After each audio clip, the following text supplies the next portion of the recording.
Welcome to the From Imposter to Empowered podcast. I'm your host, Jill Perrick, mindset coach and imposter syndrome expert, and I'm here to tell you that imposter syndrome isn't a life sentence. It's just a dysfunctional way of thinking.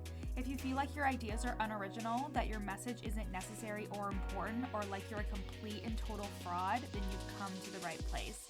Time to kick your inner imposter to the curb and create life-changing results for you and your clients. Let's get started. Hey everybody, welcome back to the pod. I'm your host, Jill Perrick, and I'm a business mindset coach specializing in imposter syndrome.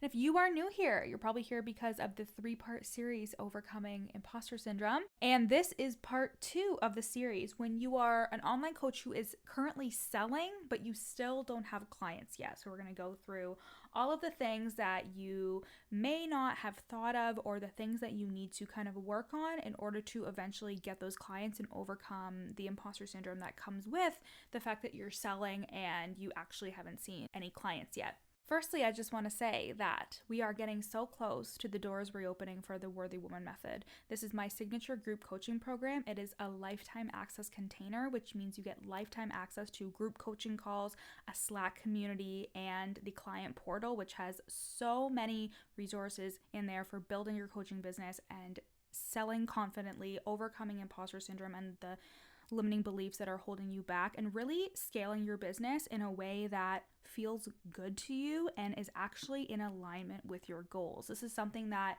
I feel like not a lot of coaches talk about. Is they talk about building a business and getting the clients and doing all those things, but I care about your life. Like, I care about, are you building a business that is conducive to your life and to your actual values?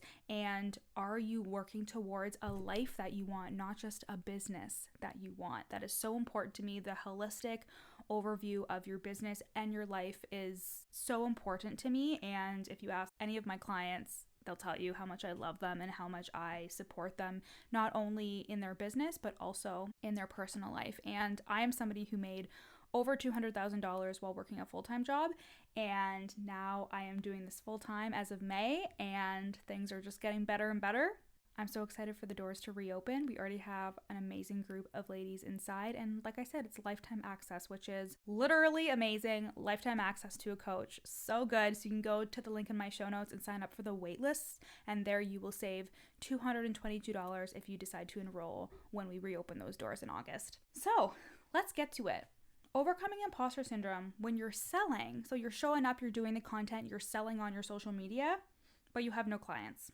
So this one thing that I actually didn't write down on my notes here, but something that just came up for me, is the fact that, are you in alignment with thoughts around selling? So it's really funny because I was actually having a conversation with one of my clients the other day. We started talking about selling because she's about to have a baby, and she was like, yeah, like I'm trying to do this course so I can sell and stuff when I have the baby and everything. And I was like, yeah, like you can still show up and sell. You're expelling the same kind of energy when you show up and give value in quotations, because selling is valuable, but you're expelling the same amount of energy when you're just showing up and giving value versus showing up and actually selling your offer. And then she immediately jumped into this conversation about DMs exhaust her, and she knows she has to just like start direct selling in the DMs. And I was like, whoa, I didn't say anything about the DM. So she had thoughts around DMs and how that was one of the only surefire ways to sell. So it's so important for you to check in with those thoughts and your feelings around selling, because if you're currently showing up and selling right now, but you're not making any sales, there may be some thoughts that you're having about how you're supposed to be selling, what you're supposed to be saying, what your content should say. Those could all be thoughts and beliefs that you're currently having about selling in general, and even about money in general, that are affecting your ability to sell efficiently. So that's something that I didn't exactly write down, but it's definitely something that's really important. I know that when I started out and I was like in the online space for a while, so I was selling, but I didn't have any clients yet. I had a lot of thoughts around selling was sleazy and gross, and I didn't want to like offend anybody, and I didn't really believe in my price, so I had thoughts around that. So there was a lot of drama there. So check in with your thoughts and your beliefs around selling. And then I have here alignment barometer.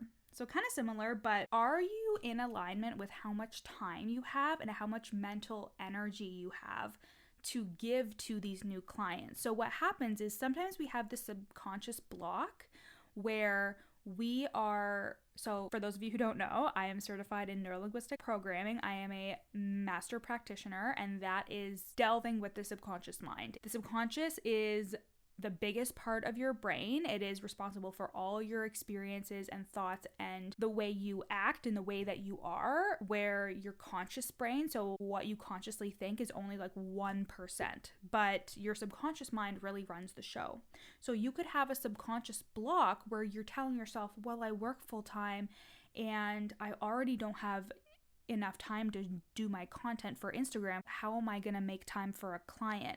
This could be going in the back of your head. So you could be forward facing selling and being like, yeah, work with me one-on-one, but is it actually in alignment with your time and your resources? Not even just your physical resources, but your mental resources.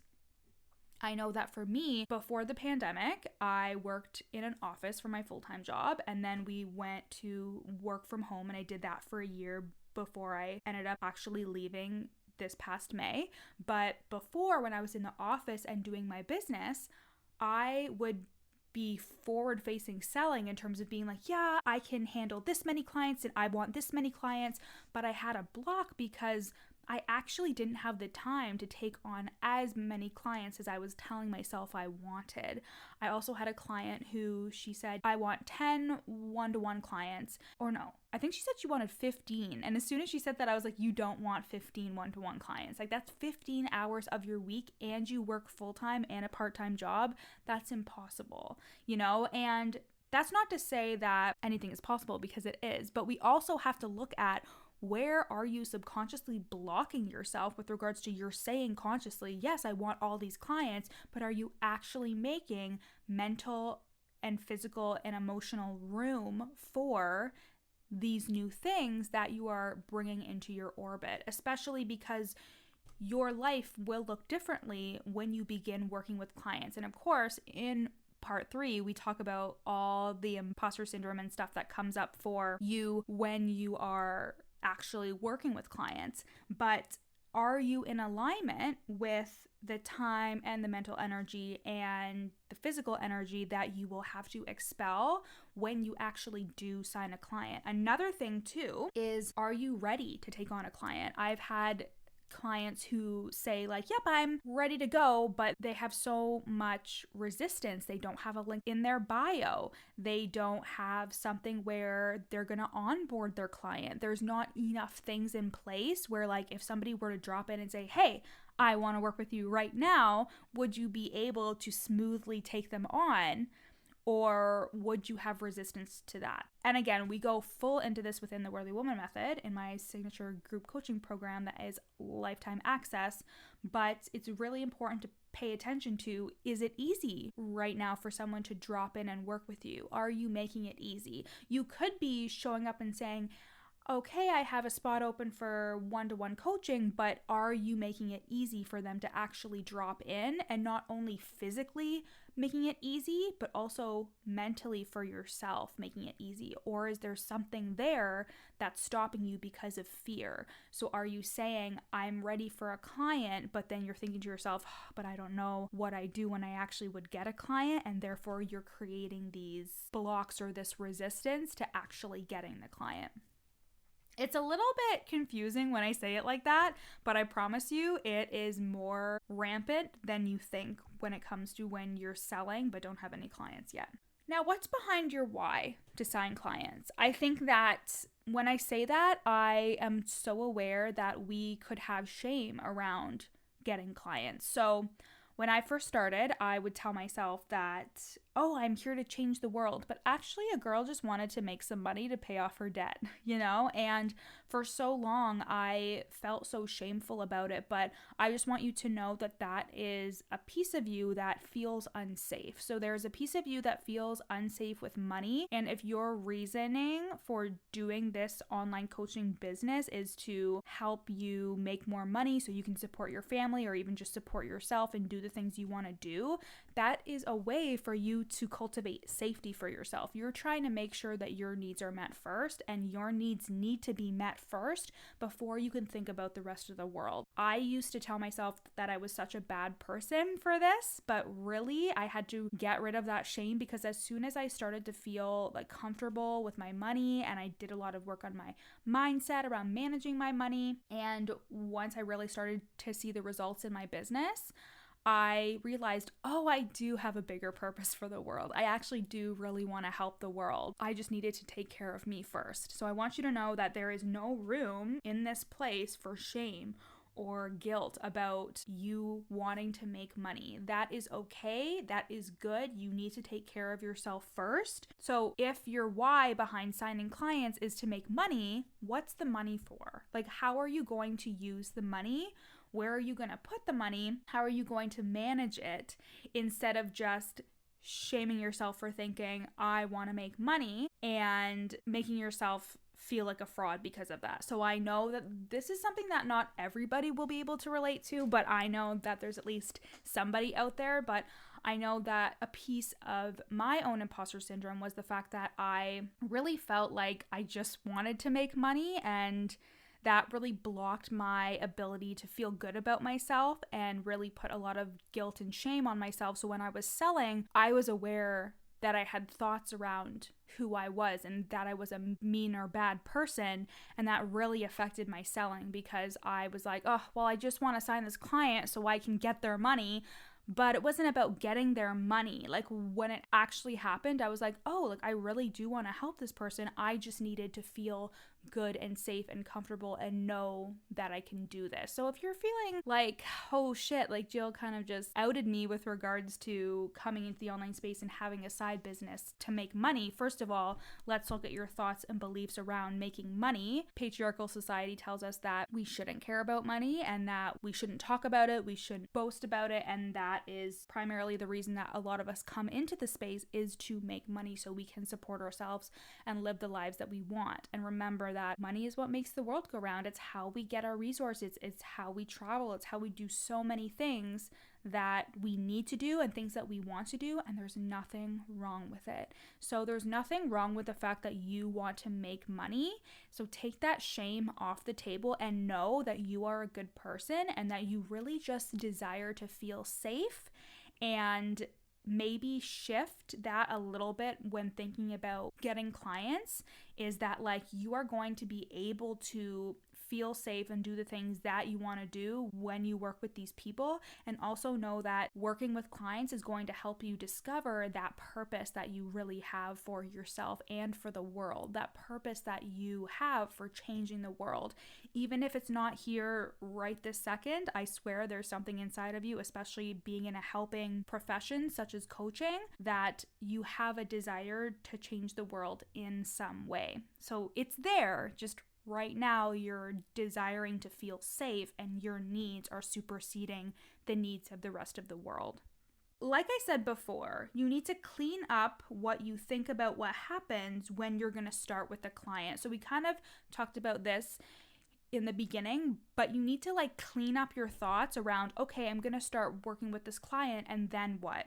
You know, like, are you going to work with them for 3 months? What are you going to help them with? What's the program that you're going to take them through? Or what are the things you want to focus on? You need to clean up those things, because if you have fear or doubt or imposter syndrome around those things, it's going to affect your selling, and you're again going to create those resistant blocks to actually signing the client. You're gonna like half sell on your stories or in your content, but you're not gonna be confident in it, because there's gonna be fear and doubt there in terms of like, can I actually help somebody?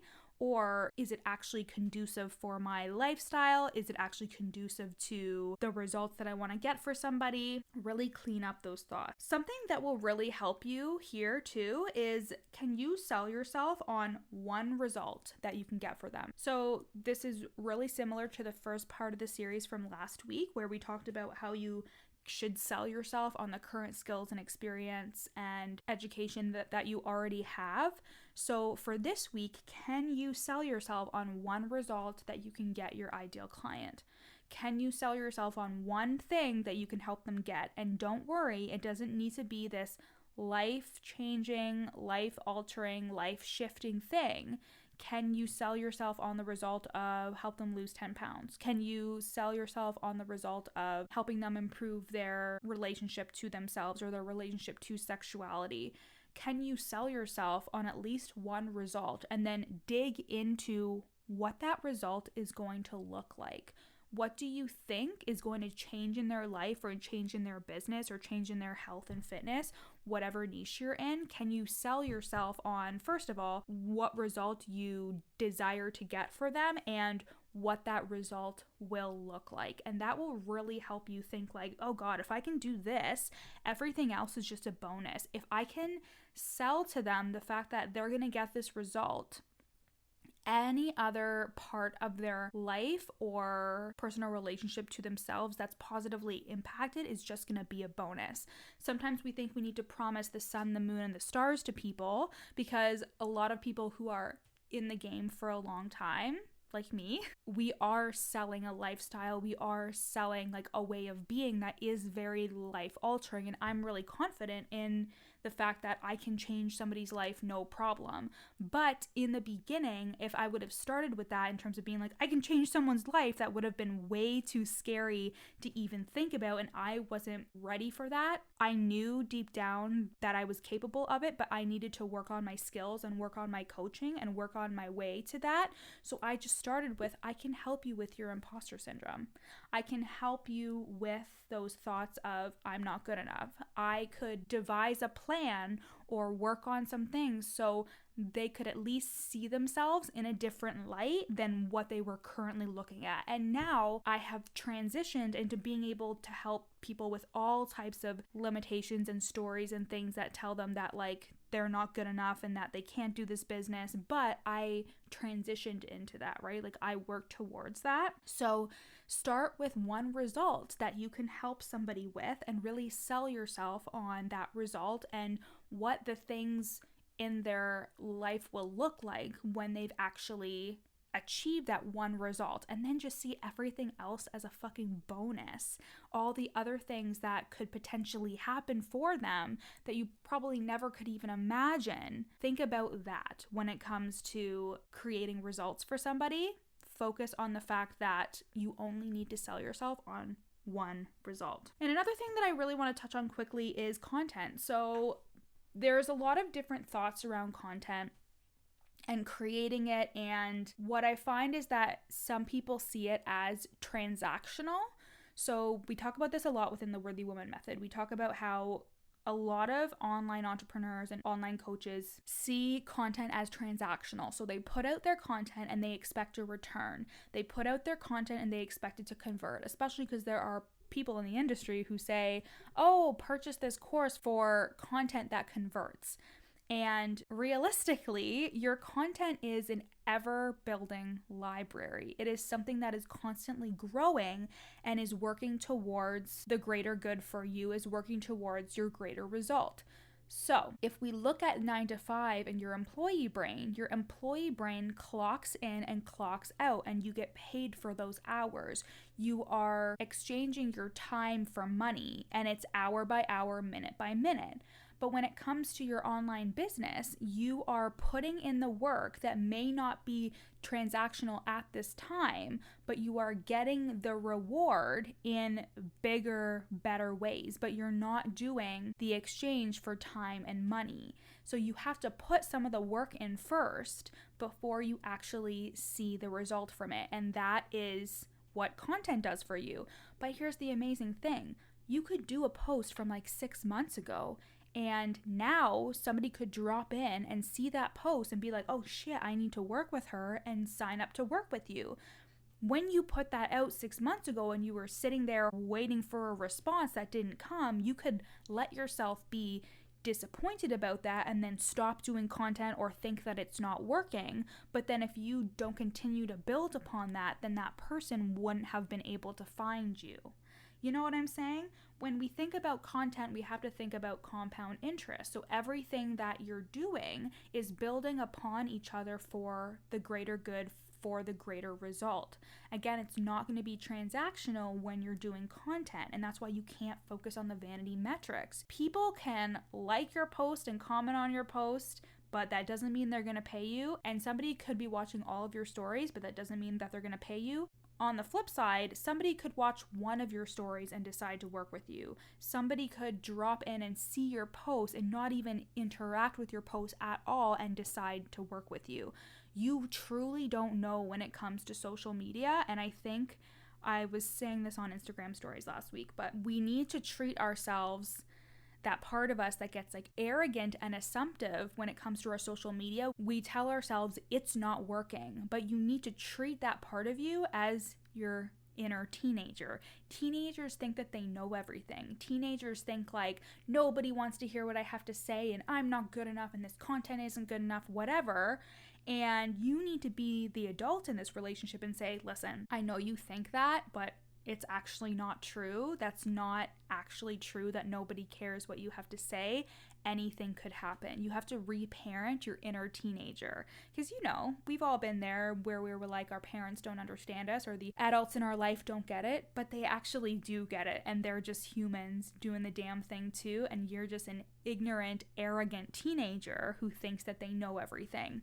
And that's the same with your content, is like you can't focus on the vanity metrics. You can't focus on the fact that it's not instantly transactional, because you're just heading in a way that is going to get you to change everything up, stop being consistent, stop showing up at all, because you're constantly convincing yourself that it's not working, quote unquote, it's not working.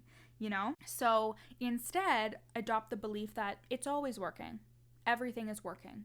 I believe that my reels, even if they're the dumbest reel in the world, I believe it's working. I believe everything I put out there is working for me, because I don't know. I truly don't know what piece of content is going to change somebody's life. I will see something that I wrote that was so basic to me, a concept that was so basic to me, and somebody was like, wow, this is so smart, Jill. This is so great. Thank you so much. And I'm like, oh shit, this felt so basic to me. So when it comes to your content, just believe that it's always working for you. Everything that you're doing and that you're working towards within your social media, all the content that you've written and all the pictures and everything, believe that it's all working for you, especially because you're only going to improve on that skill of writing to convert. You're only going to improve with how you show up. And if you give up now, you won't have the opportunity to continue and to show up in that way. So believe that it is always working for you. So let's talk about your journal prompt for this week. Your journal prompt is there any resistance to working with a client right now? And it can be a new client, it can be your first client, but whatever you want to put, check your brain and see if there is any resistance. Just dump it all out and pay attention to those blocks that are coming up for you that may stop you from working with your first client, a new client. And be honest with yourself. Be honest, is there fear about signing this first client? Do I think I don't have the right onboarding materials? Do I think that I don't have the time? Am I telling myself that I can't get results for somebody? So once you do that, I want you to dump it all out. And then I want you to get on the wait list for the Worthy Woman Method, because that is all we do within the method. We do group coaching twice a week because of the time zones, and it is lifetime access to group coaching, to investigating those nooks and crannies in your brain to help you identify what's really holding you back, what resistance is there, and clearing out all the gunk so you can have the best business and the best life possible. So, link in my show notes to sign up for the waitlist and save $222 on enrollment. If you decide to enroll, we reopen the doors in August. And again, this is a lifetime access group coaching container, the Worthy Woman Method. There's already a group of amazing women inside who are ready to meet you and support you in your business. So thank you guys so much for coming to part 2 of this series of Overcoming Imposter Syndrome. I'll see you next week for part 3. Bye. Thanks so much for listening to the From Imposter to Empowered podcast. Check out the show notes to get started on your free 3-day challenge to overcome your inner imposter. Once you're done listening today, screenshot this episode and share it to your Instagram story, tagging me at YourCoachJill so I can share it on my page. See you next time.